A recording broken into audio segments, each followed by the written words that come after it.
अगली सुबह सब कुछ नया था। सोना अपने कमरे के बालकनी में बैठी थी। उसने कुछ सोचा और अपने कमरे से बाहर आ गई। कबीर के कमरे के बाहर आकर रुक गई। उसने हिचकिचाते हुए दरवाज़ा खटखटाया। कबीर ऑफिस के लिए रेडी हो रहे थे। उन्होंने किसी के दरवाज़ा खटखटाने से उन्हें अंदर बुलाया। सोना अंदर चली है। कबीर ने देखा सोना आके चुपचाप खड़ी रही। क्या हुआ सोना? तुम्हें कुछ काम था क्या? कबीर ने कहा। सोना कबीर को देखने लगी। कुछ देर बाद सोना ने कहा, पापा हमें आपसे बात करनी है। हाँ बताओ, मैं सुन रहा हूँ, कबीर ने टाई बांधते हुए कहा। पापा वो हम कहीं जाना चाहते हैं कुछ समय के लिए, सोना ने हिचकिचाते हुए कहा। कबीर उसे हैरानी से देखने लगे।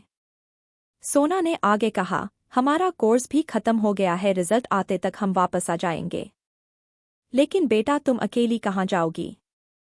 नहीं, मैं तुम्हें नहीं जाने दूंगा, कबीर सीना के पास खड़े होकर कहा। पापा हम मैनेज कर लेंगे। प्लीज आप जाने दीजिए, सोना कबीर को मानते हुए बोली। तुम्हारी तबीयत ठीक नहीं है सोना। अब जिद मत करो। मैं तुम्हें कहीं नहीं जाने दूंगा, कबीर ने सख्त बनते हुए कहा। सोना अपना सिर झुका के वहां से चली गई। मीरा उन दोनों की बात कमरे के बाहर से सुन रही थी। उसने देखा सोना के आंखों में आंसू थे। सोना उसे बिना देखे वहां से चली गई। मीरा कबीर के पास जाकर उसे देखते हुए बोली, आपको सोना से ऐसे बात नहीं करना था। उसके आंख में आंसू थे। कबीर थोड़ा भावुक होते हुए बोले, तो क्या करता मैं? वो यहां से जाने की बात कर रही है। तुम उसका सपोर्ट मत करो और बहस भी मत करो, कबीर ने आगे कहा। सोना से कुछ मत कहना, उसकी तबीयत ठीक नहीं है। हमने सोचा था कल पार्टी में उसे अच्छा लगेगा, लेकिन वो आज कुछ ज्यादा ही बीमार लग रही है। तुमने देखा न कैसे दिख रही है वो? उसके चेहरे पर आजकल उदासी रहती है। तुमने कहा था कोई साइकोलॉजिस्ट के पास जाना है, मीरा ने हाँ में सिर हिला दिया। डॉक्टर ने कहा था उनकी कोई फ्रेंड आने वाली है। हम आज या कल उनसे मिल सकते हैं, मीरा ने कहा। ठीक है, तुम अपना और बच्चों का ध्यान रखना। और तुम्हें पता है ना, आज मिस्टर रायजादा खाने में आने वाले हैं। तुम प्लीज टेंशन मत लेना। ऐसा कहते ही कबीर अपना बैग लेकर रूम से बाहर चला गया। नाश्ता तो करके जाइए, मीरा ने पीछे से आवाज दी। बाद में खाऊंगा, कह के कबीर चला गया। मीरा ने अपना सिर हिला दिया। शाम का समय अंश के मेंशन। अंश रेडी हो रहा था। उनके साथ दीप और शौर्य भी थे। आज अंश ने ब्लैक शर्ट और जीन्स पहना था। हमेशा की तरह क्लीन शेव। हाथ में महंगी घड़ी और ब्लैक शूज, जिसमें वो थोड़ा अलग लग रहा था। उसके बाल अच्छे से सेट थे। दीप उसे देखते हुए बोला, यार अंश, मैं कब से तुमसे कुछ पूछ रहा हूँ, तुम बता क्यों नहीं रहे? अंश ने फिर से उसे इग्नोर कर दिया। तुम कल पार्टी से थोड़ी देर के लिए गायब हो गए थे, तुम कहाँ थे? दीप ने फिर से कहा। अंश ने फिर से उसे इग्नोर कर दिया। भाई आपको क्या लगता है अगर आप नहीं बताएंगे तो किसी को कुछ पता नहीं चलेगा क्या? रिहान कमरे में आते हुए बोला। अंश उसे देखने लगा। भाई, डैड आ गए हैं। आपको बुला रहे हैं, रिहान ने मुंह बनाते हुए कहा। अंश हाँ में सिर हिलाया और उन तीनों को इग्नोर करके वहां से चला गया। वो अपना साला रोल करते हुए सीढ़ी से नीचे आया। डैड चलिए, अंश ने कहा और घर से बाहर निकल गया। शिवा उसके पीछे निकल गया। इस लड़के में पेशेंस नहीं है, शिवा खुद में बुदबुदाए। उनके पीछे उनके बॉडीगार्ड भी चले गए। उसकी गाड़ी का कल रात में एक्सीडेंट होने के वजह से आज अंश अपनी नई BMW में गया। शिवा उसके पास बैठ गए। अंश तुम क्या करने वाले हो? शिवा ने अंश को देखते हुए पूछा। अंश जो अपने मोबाइल में गेम खेल रहा था, उसने शिवा को देखा। डैड, आपको तो पता है ना, अंश ने कहा और फिर से मोबाइल में देखने लगा। ये लड़का कभी कुछ नहीं बताता, शिवा ने सिर हिलाते हुए सोचा। तुम कभी सीधे से काम नहीं कर सकते हो क्या? शिवा ने मुंह बनाकर कहा। अंश अब चुप हो गया। अंश तुम्हें एक बार सोचना चाहिए। मुझे लगता है उस लड़की ने शिवी के साथ कुछ नहीं किया है, शिवा ने कहा। अंश उसे हैरानी से देखने लगा। डैड, आपको कैसे पता चला? शिवी के साथ क्या हुआ था? अंश ने गुस्से से पूछा। शिवा ने कहा, तुमने कल उसे अच्छे से नहीं देखा, वो कितनी सेट हुई थी।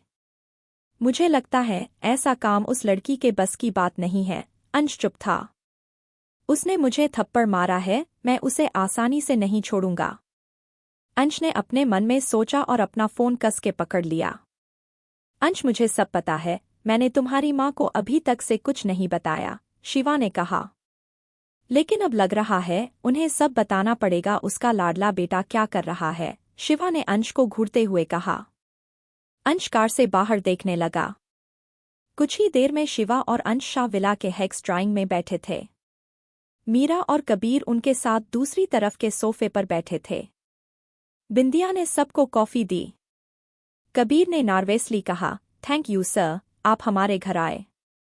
कल हमारी बेटी का ध्यान रखने के लिए शुक्रिया, कबीर ने कहा।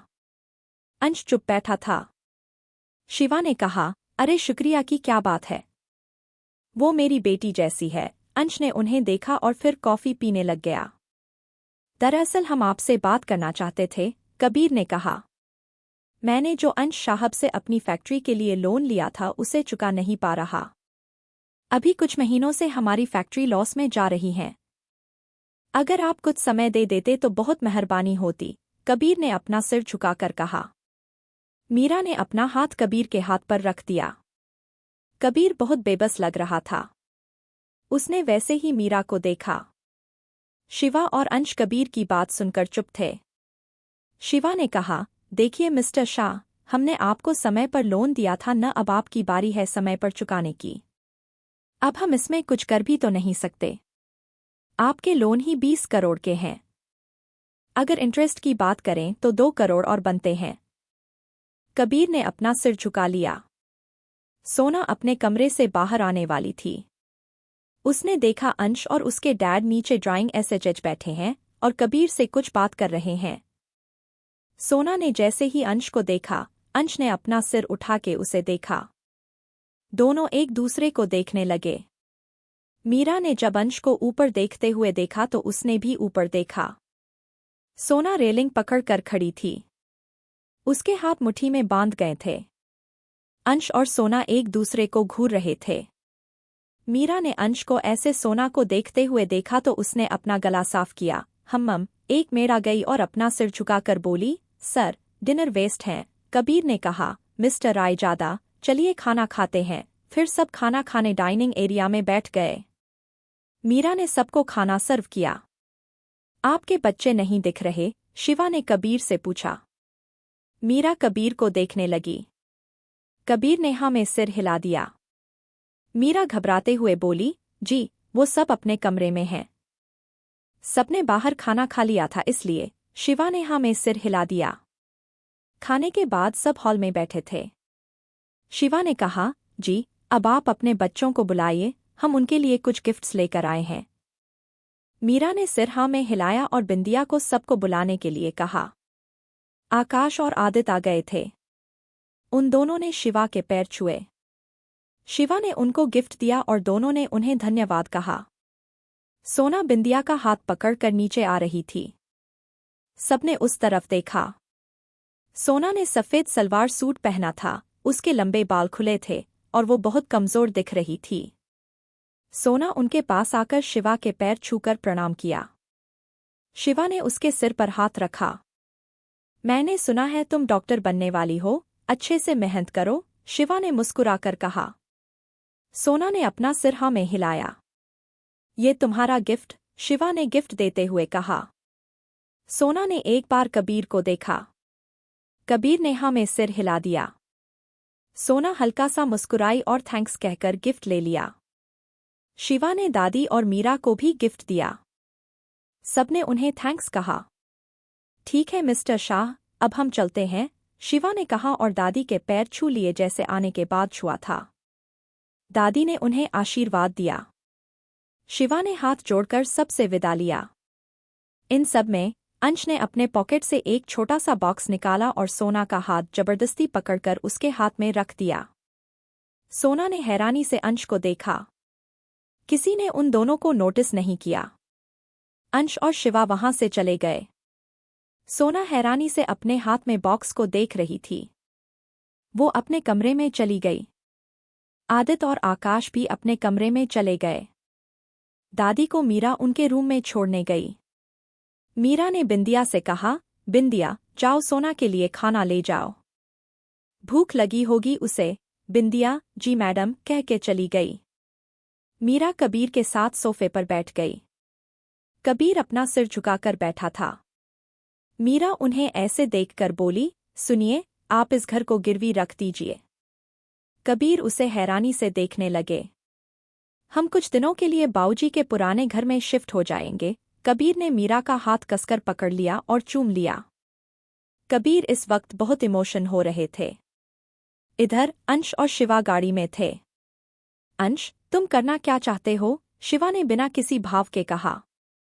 तुमने देखा वो सब कितने अच्छे हैं, शिवा ने अंश को समझाते हुए कहा।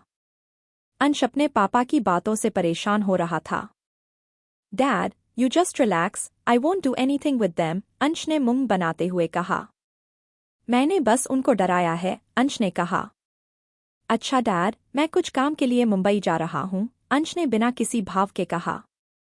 मेरे साथ दीप और शौर्य भी जाएंगे। 9 दिन बाद फ्लाइट है। शिवा शांत होकर बैठ गए। कितने दिनों के लिए जा रहे हो? शिवा ने सीरियस टोन में पूछा। अपने डैड को इतने सीरियस देख के अंश भी सीरियस हो गया। आई थिंक 1 मंथ और मोर, अंश ने कहा। शिवा ने बस हम कहा। ऐसे ही बात करते दोनों मेंशन पहुंच गए। डैड, मुझे लगता है आपको चले जाना चाहिए। मोम वेट कर रही होंगी, अंश ने शिवा को गाड़ी से उतरते हुए देखकर कहा। शिवा अपने बेटे को हैरानी से देखने लगे और अपना सिर हिला दिया। शिवा वापस गाड़ी में बैठ गए। इस लड़के का कुछ नहीं हो सकता, शिवा ने खुद से कहा और वहां से चले गए। अंश अपने कमरे गया। रेहान, दीप और शौर्य उसके बेड पर पसर के सोए थे। अंश ने दीप को जोर से लात मारी। दीप बेचारा बेड से नीचे गिर गया। हाय मर गया मैं, दीप ने अपने पिछवाड़े में हाथ रखकर कराहते हुए कहा। अंश उसे अपने दोनों हाथ बांधे खड़े होकर देख रहा था। रेहान और शौर्य उसकी आवाज सुनकर हड़बड़ा के जाग गए। ऐसे कौन जगाता है यार, दीप ने सुस्त आवाज में कहा। अंश ने उसे घूरकर देखा तो दीप सीधा खड़ा हो गया। रेहान, तुम अपने कमरे में जाओ, मुझे इन दोनों से अकेले में बात करनी है, अंश रेहान को घूरते हुए बोला। रेहान जल्दी से बेड से नीचे उतरा और भाग गया। अंश ने अब शौर्य और दीप की ओर देखा। तुम दोनों को कुछ बताना है, अंश ने कहा। शौर्य ने अपनी भौहें उठाकर पूछा, हम 2 दिन बाद मुंबई जा रहे हैं। वहां पर कुछ हो रहा है? मुझे लगता है इस बार लंबे समय के लिए रहना पड़ेगा, अंश ने सीरियस होते हुए कहा। दीप और शौर्य ने हाँ में सिर हिला दिया। लेकिन हम वहां क्यों जा रहे हैं? दीप ने पूछा। शिराज को किसी ने मार दिया, अंश ने कहा। क्या? दीप और शौर्य के मुंह से एक साथ निकला। दोनों शॉक हो गए थे। शिराज अंश का इन्फॉर्मर और खास आदमी था। हाँ, इसलिए हमें वहां जल्दी जाना है। कल मेरी बहुत इंपॉर्टेंट मीटिंग है, इसलिए कल नहीं जा सकते। हम 2 दिन में यहां से निकलेंगे, दोनों ने फिर से हाँ में सिर हिला दी। लगता है किसी ने ये जानकर किया है ताकि हम वहां पर जा सकें, दीप ने कहा। शायद ये एक ट्रैप है, शौर्य ने कहा। फिर तो मजा आएगा, अंश ने डेविल स्माइल के साथ कहा। कुछ देर इधर-उधर की बातें करने के बाद अंश ने कहा, तुम दोनों अब जाओ यहां से, मुझे सोना है। दीप और शौर्य दूसरे कमरे में चले गए। शौर्य के सो जाने के बाद दीप चुपके से रूम से बाहर निकला। वो दबे पांव शिवी के कमरे की तरफ गया। उसने हल्का सा दरवाजा खोला। शिवी आराम से सो रही थी। दीप उसके पास गया और उसके माथे पर किस कर वहां से कमरे में आ गया। उसने देखा शौर्य फैल के पूरे बेड पर सोया है। उसने पिलो लिया और सोफे पर सो गया। सोई सोना अपने कमरे में बेड पर बैठकर अभी तक अंश के दिए गिफ्ट बॉक्स को अपने हाथों में लेकर घूर रही थी। उस बॉक्स को खोलने की हिम्मत नहीं हो रही थी उसकी। कुछ देर ऐसे घूरने के बाद उसने उस बॉक्स को कबर्ड में डाल दिया। उसका मन बहुत बेचैन था। उसे सब याद आ रहा था जब जब अंश उसके करीब आया था, जब अंश उसके सपने में आया करता था। सब कुछ उसे कॉलेज पार्टी के दिन का याद आया। उसकी आंख से एक आंसू उसके गाल पर लुढ़क गया। उसने अपनी आंखें बंद कर लीं। कुछ देर बाद उसने आंखें खोलीं, उसके आंखों के सामने अंश था। सोना हड़बड़ा के पीछे हटी। अंश उसके एकदम पास था, इतना कि दोनों की सांसें आपस में घुल रही थीं। सोना की आंखें बड़ी बड़ी हो गईं। वो कुछ कहना चाह रही थी लेकिन अंश ने अपनी उंगली से उसके होठों को बंद कर दिया। शेष अंश उसके आंखों में देखने लगा। उसने झट से अपनी आंखें खोलीं। ये सपना था। अब हम जागते हुए भी सपना देखने लगे हैं, सोना ने कांपते हुए कहा। नहीं नहीं नहीं, आपने हमें पागल कर दिया है। सोना चिल्लाते हुए पास के टेबल पर रखे सामान को फेंकने लगी। उसने कबर्ड खोला और बॉक्स को निकालकर जमीन पर पटक दिया। उसने सारे कपड़े कबर्ड से निकालकर फेंक दिए। हमें आपका कुछ भी नहीं चाहिए। उसकी आंखें लाल हो गई थीं, जिनसे आंसू आना तो चाहते थे लेकिन सोना ने आने नहीं दिया। सोना ने चिल्लाते हुए कहा, आप हमारे दिमाग के साथ खेल रहे हैं, और कमरे के सामान को तोड़ने लगी। उसके हाथ में जो भी आ रहा था उसे तोड़ रही थी। वह बेड के नीचे बैठ गई। उसने बेडशीट और ब्लैंकेट को खींचकर जमीन पर फेंक दिया। वो रोते हुए बैठ गई और अपने दोनों हाथों से कान को ढकने लगी। आपने हमें कमजोर बना दिया है। हम कमजोर नहीं हैं। सुना आपने, हम कमजोर नहीं हैं। सोना ऐसे ही बैठकर चिल्ला रही थी। कुछ देर बाद वो जमीन से उठी और मिरर के सामने खड़ी हो गई। तुम ऐसी नहीं हो सोना, उसने खुद को देखते हुए चिल्लाया। उसने खुद को देखा। उसकी काजल से सनी बड़ी बड़ी आंखें रोने के वजह से लाल हो गई थीं। सोना ने मिरर में बॉटल फेंक के मारा। मिरर टुकड़े टुकड़े हो गया। आप सिर्फ एक सपना हैं, आप सच नहीं हैं। हम पागल हो जाएंगे।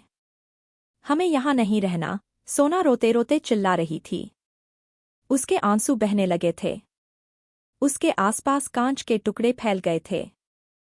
आदित अपना गिफ्ट दिखाने के लिए सोना के कमरे में आया था। उसका गिफ्ट उसके हाथ से छूटकर गिर गया था। आदित उसे दरवाजे पर खड़ा देख रहा था। वह हैरान था। हमेशा शांत रहने वाली उसकी दीदी आज बहुत अजीब हो गई थी। उसके कपड़े अस्तव्यस्त थे, बाल बिखरे थे, माथे से पसीना आ रहा था, और वह जोर जोर से रो रही थी। दी, आदित ने धीरे से कहा और उसके तरफ बढ़ गया। वह संभल कर चल रहा था क्योंकि फर्श पर कांच के टुकड़े बिखरे थे। आदित सोना के पास आया और उसके कंधे पर हाथ रखा। सोना रोते रोते एकदम से चुप हो गई। उसने ऊपर देखा। आदित को देखकर सोना उसके पैरों से लिपट गई। छोटे, हमें यहां नहीं रहना है। प्लीज तुम हमें यहां से ले चलो, सोना रोते हुए कमजोर आवाज में बोली। आदित को सोना की ऐसी हालत देखी नहीं गई। उसने बैठकर सोना को गले से लगा लिया। आदित सोना को शांत करते हुए बोला, एच, चुप हो जाओ दी। हम यहां से चले जाएंगे।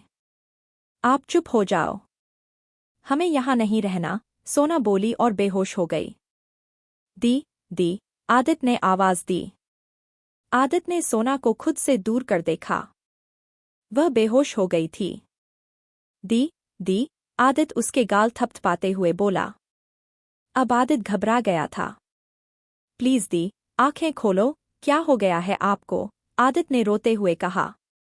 आदित सोना को अपनी बाहों में उठाकर कमरे से बाहर ले आया। उसने सोना को अपने बेड पर लेटाया और भागकर नीचे कबीर और मीरा के कमरे में गया। माँ, पापा, आदित ने दरवाजा खटखटाकर कहा। मीरा ने दरवाजा खोला। क्या हुआ आदित, तुम इतनी रात को? छोटी माँ, दी को कुछ हो गया है। प्लीज आप चलिए न। वह मेरे कमरे में है। मीरा उसकी बात सुनकर जल्दी से आदित के कमरे में भागी। उसने सोना को इस हाल में देखा तो उसकी आंखों में आंसू आ गए थे। वह उसके पास जाकर बैठ गई। कबीर और आदित भी उसके पीछे आए। डॉक्टर को कॉल कीजिए, मीरा ने कहा। हाँ, कहते हुए कबीर ने डॉक्टर को कॉल किया। मीरा सोना के हाथ को अपने हाथ से रगड़ रही थी। आदित्य उसके पैरों को रगड़ रहा था। उसके एक पैर में कांच घुस गया था, जिससे खून आ रहा था। आदित्य ने उसमें कपड़ा बांध दिया था। कुछ देर बाद डॉक्टर आई। उसने सोना का परीक्षण किया। डॉक्टर ने उसे इंजेक्शन दिया और कमरे से बाहर आ गई। वह किसी चीज को गहराई से सोच रही है, इसलिए उसे बार बार अटैक आता है। मेरी मानो तो इन्हें साइकोलॉजिस्ट के पास ले जाओ, यह कहकर डॉक्टर वहां से चली गई। मीरा परेशान हो गई। हम कल डॉक्टर सैल से बात करेंगे। वह हमें अपनी दोस्त से मिलाने ले जाएंगी, मीरा ने कहा। कबीर ने हाँ में सिर हिला दिया। सुबह सोना आराम से सो रही थी। आदित्य उसके बगल में उसका हाथ पकड़कर सोया था। सोना ने अपनी आंखें खोलीं। उसने देखा वह आदित्य के कमरे में है। वह झट से उठकर बैठ गई, जिससे उसके सिर में दर्द हुआ। उसने अपना सिर पकड़ लिया। आदित्य सोना के ऐसे उठने से जाग गया था। दी, आप ठीक हैं न? आदित्य ने पूछा। पानी, सोना के हलक से आवाज नहीं आ रही थी। उसका गला सूख गया था। आदित्य ने बगल के टेबल से पानी लाकर दिया। सोना ने एक ही सांस में पूरा पानी पी लिया। आप ठीक हैं न दी? आदित्य ने फिर से पूछा। सोना ने हाँ में सिर हिला दिया। आदित्य मीरा और कबीर को बुलाने चला गया। सोना वैसे ही बैठी थी। उसे याद नहीं आ रहा था कल उसे क्या हुआ था। मीरा और कबीर कमरे में आए। सोना को होश में आए देख दोनों ने चैन की सांस ली। मीरा उसके पास बैठते हुए बोली, तुम ठीक हो न सोना? उसने सोना के गाल पर हाथ रखकर पूछा। सोना ने हाँ में सिर हिला दिया। डॉक्टर से बात कर ली है हमने, हम आज नई डॉक्टर से मिलने जाएंगे, मीरा ने कहा। सोना ने फिर से हाँ में सिर हिलाया। कबीर उसका हाथ पकड़ते हुए बोले, सोना, हम सब कुछ दिनों के लिए मीरा के बाबा के घर जा रहे हैं। तुम चलोगी न? कबीर ने प्यार से पूछा। सोना ने मीरा को देखा और हाँ में सिर हिला दिया। ठीक है, तुम फ्रेश हो जाओ, फिर हम डॉक्टर के पास जाएंगे, मीरा ने कहा और चली गई।